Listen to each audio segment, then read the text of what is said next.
बुराई नहीं कर रहा हूं, आज की कथा ही इसी विषय में है। आज महात्मा का दिन होता है, थोड़ा सा टिपिकल कठिन होता है। गोस्वामी तुलसीदास जी कलयुग के लक्षण लिखते हुए लिख रहे हैं, क्या लिखते हैं? सौभागिनी विभूषणहीन विधवन के श्रृंगार नवीना। जो सुहागन माताएं हैं ना कलयुग में, उनके शरीर पे कोई विभूषण आभूषण नहीं है। आजकल की मॉडर्न वाइफ होती है ना, आजकल वो क्या करती है, सिंदूर भी लगाएंगी तो साइड में ऐसे ऐसे करके, क्यों? दिखना नहीं चाहिए, कुंवारी दिखनी चाहिए बाहर, जिससे सुहाग की रक्षा हो। बीच मांग में सिंदूर लगाया जाता है। सिंदूर में मरकरी पाई जाती है, वो मस्तिष्क के ताप को सोखती है, वैज्ञानिक रीजन। पर उससे माताओं को शक्ति मिलती है।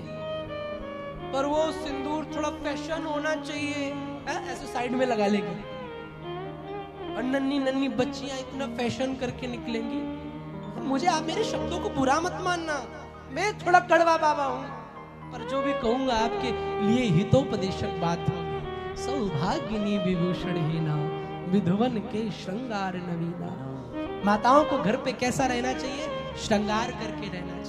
कम से कम हाथ में चूड़ी, पैरों में बिछिया, मांग में सिंदूर तो होना ही चाहिए। और जब पति न हो तब ज्यादा श्रृंगार नहीं करना चाहिए।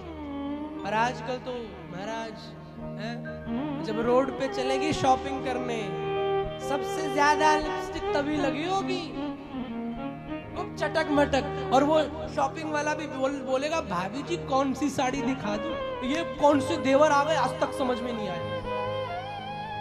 कब देवर बन गए? राम राम। भाभी जी ये आप पे अच्छे लगे, अब भाभी जी हो गई। और हम भी हंस दिए, अच्छा भैया यही निकाल दे। क्यों बहन जी क्यों नहीं कहता?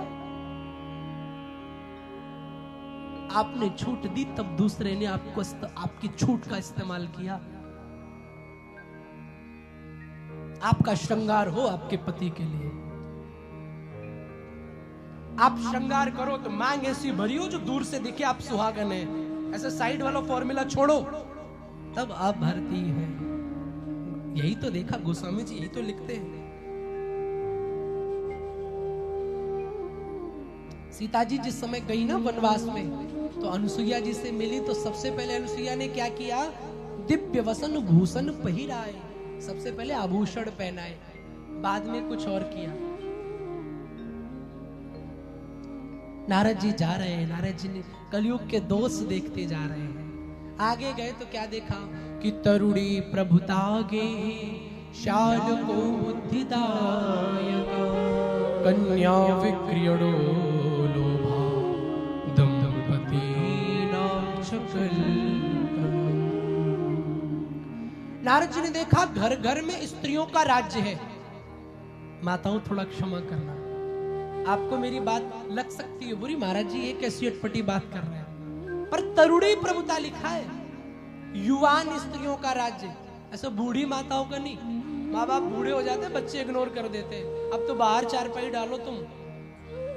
आजकल की बहू आती है, वो 1 साल 1.5 साल तो ठीक रहती है, फिर सोचती है सब मेरे हिसाब से चले। तरुणी प्रभुता गे श्याल को बुद्धिदायका, साले सलाहकार बने हैं।